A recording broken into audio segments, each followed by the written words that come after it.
Exploring the interface. When you first launch Word 2007, you might find the screen to be a bit overwhelming, and it may appear cluttered, but don't make any quick judgments. Once you know where to find the features you use every day, you'll get comfortable with the new look, and it won't take long. Let's get started. When you first open Word, the interface consists of the following elements. This is the Office button. This consists of commands relating to managing Word and Word documents as a whole are gathered together on a menu that is displayed when you click the Microsoft Office button. Here you can see the quick access toolbars by default. This will display the Save, Undo and Redo buttons, but you can customize these depending upon your requirements. Here comes the title bar, which displays the name of the active document. Situated to the right end of the title bar are the familiar buttons which do the same functions in all window programs. Minimize button. Here you can temporarily hide the Word window. Restore down, maximize button, used to adjust the size of the window. Close button, to close the active document or quit Word. Ribbon is placed below the title bar, which makes all the capabilities of Word available in a single area so that you can work efficiently. These are all tabs. Commands relating to working with document content are represented as buttons on tabs. The Home tab is activated by default. Clicking one of the other tabs, such as Insert, Page Layout, displays the tab's buttons. You can find groups on each tab. The buttons you are likely to use most often are organized into groups. These small arrows are termed as Dialog Box Launcher. Very rarely used common commands are not represented as buttons in the group. Instead, they are available in a dialog box, which you can display by clicking this launcher present at the right end of the group's title bar. By placing the mouse pointer over any button for a few seconds displays a screen tip, which is not only the button but also its function. This is the document window. Here you can create your own documents in the document window.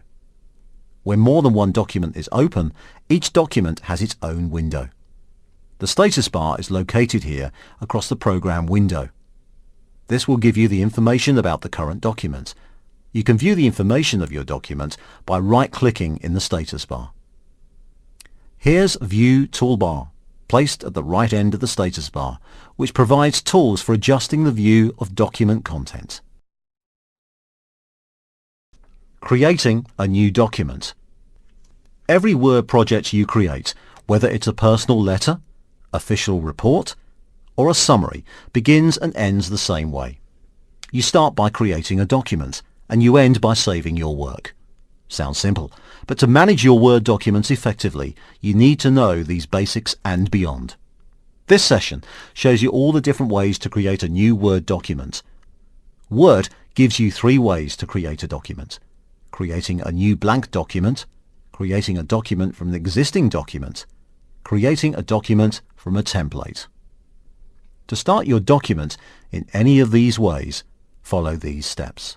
Creating a new blank document. In the existing Word document, go to the Office button. In that, click on New, which displays a new document dialog box. The new document dialog box presents a seemingly endless number of options, but don't panic. The option you want is on the left-hand side of the first line, as blank and recent. In that tab, you find 2 options, namely Blank Document and New Blog. In that, select Blank Document and click Create. The dialog box disappears, and you're gazing at the blank page of a new Word document. And you can also create a new document using keyboard options. Press Ctrl and N. A new blank document appears. This can be done under any command tab. Creating a document from an existing document. Word gives you New from Existing Document Creation option to satisfy your desire to spend more time surfing and less time writing meeting minutes. Here's how to create a new document from an existing document. Place your mouse pointer on the Office button in that Select New, which takes you to the New Document dialog box. In that list, select on New from Existing. Clicking that opens up an Open Document dialog box.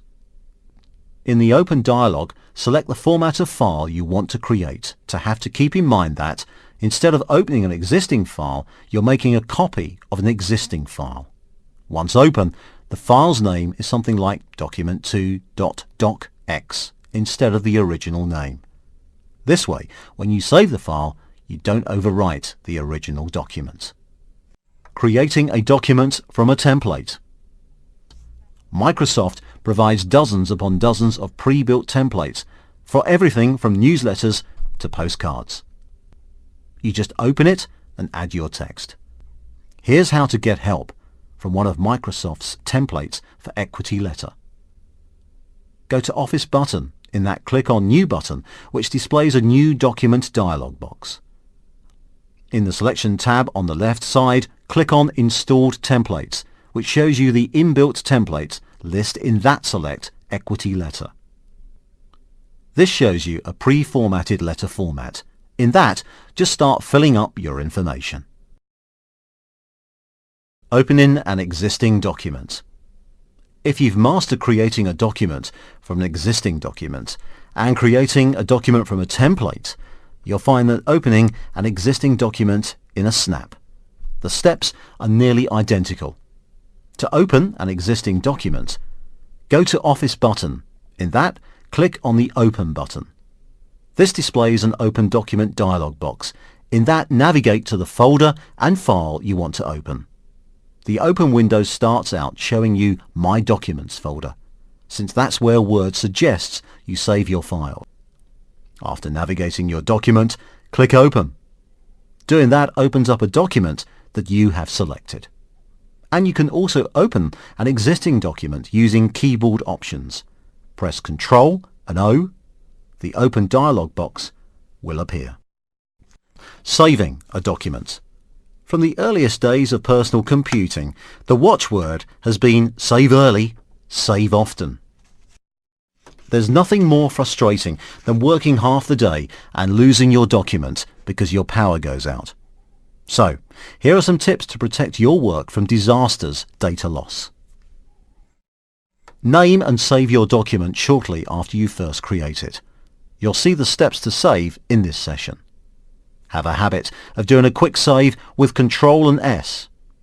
If you're leaving your computer for an extended period of time, save and close your document. Now let us see how to save a document in Word 2007. Go to Office button.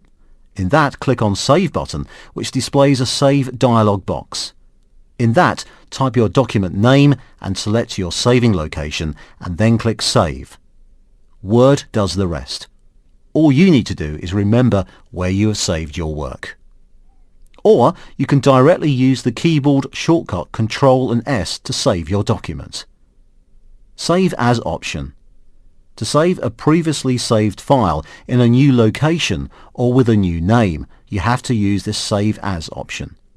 The shortcut key for Save As option is F12.